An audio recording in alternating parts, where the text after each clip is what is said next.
அப்பாவுக்கு இதயத்துல பிரச்சனை.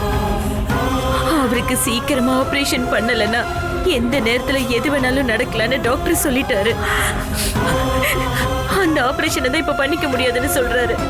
இவ்வளவு பெரிய விஷயத்தை என்கிட்ட மறைக்கிற அளவுக்கு நான் உங்களுக்குலாம் அந்நியமாகி போயிட்டேன்ல.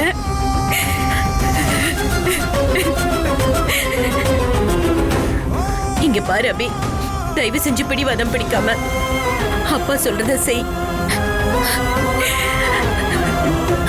உன் கழுத்துல இப்ப தாலி ஏறினா மட்டும்தான் என் கழுத்துல இருக்க தாலி நிலைக்கு.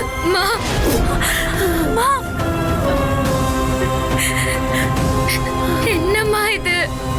அபி, ராகவ் தம்பி கூட பழகி உனக்கும் அவருக்கும் சில சண்டை பிரச்சனைன்னு ஆனதுனால தானே நீ இப்படி பேசிக்கிட்டு இருக்க. இது வரைக்கும் இந்த தம்பியை நீ பார்க்கல. நாங்களா பார்த்து முடிவு செஞ்ச பையனுக்கு தான் நீ கழுத்தை நீட்டுறன்னு நினைச்சு ராகவ் தம்பிய கல்யாணம் பண்ணிக்கோடி.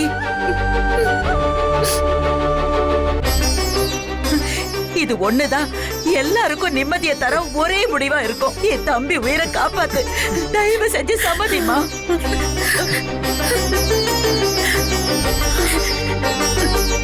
இத பாருமா, உங்க அக்கா அனு எங்க வீட்டுக்கு மருமகளா வந்துட்டா.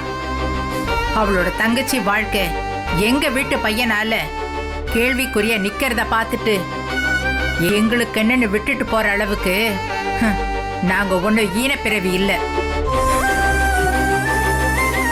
உண்மையை சொல்லணும்னா நீ எங்க வீட்டு மருமகளாவோ உன் அக்காவா இல்லாம இருந்திருந்தாலும், நீ எங்களுக்கு மூணாவது மனுஷன் இருந்திருந்தா கூட நான் இந்த முடிவை தான் எடுத்திருப்பேன். பாட்டி, நீங்களாவது அப்பா கிட்ட சொல்லி புரிய வைப்பீங்கன்னு பார்த்தா நீங்களும் என்ன எப்படி கட்டாயப்படுத்துறீங்களே?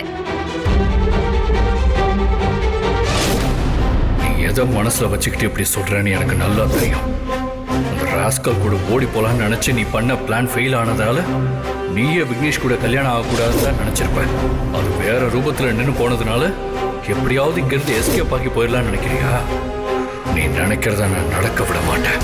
எங்க அம்மா வசுந்தரா தான் பாட்டி ரூபத்துல வந்து உன்னை கல்யாணம் பண்ணிக்கணும்னு சொல்ல வச்சு என் அக்கா வாழ்க்கையை காப்பாற்ற எனக்கு ஒரு நல்ல வழியை காட்டியிருக்காங்கன்னு நினைக்கிறேன். என் அக்காவுக்கு குழந்தை பிறக்கிற வரைக்கும் நீ என் கண்ட்ரோல்ல இருக்கிறதுக்கு இந்த கல்யாணம் தான் ஒரே சாய்ஸ்.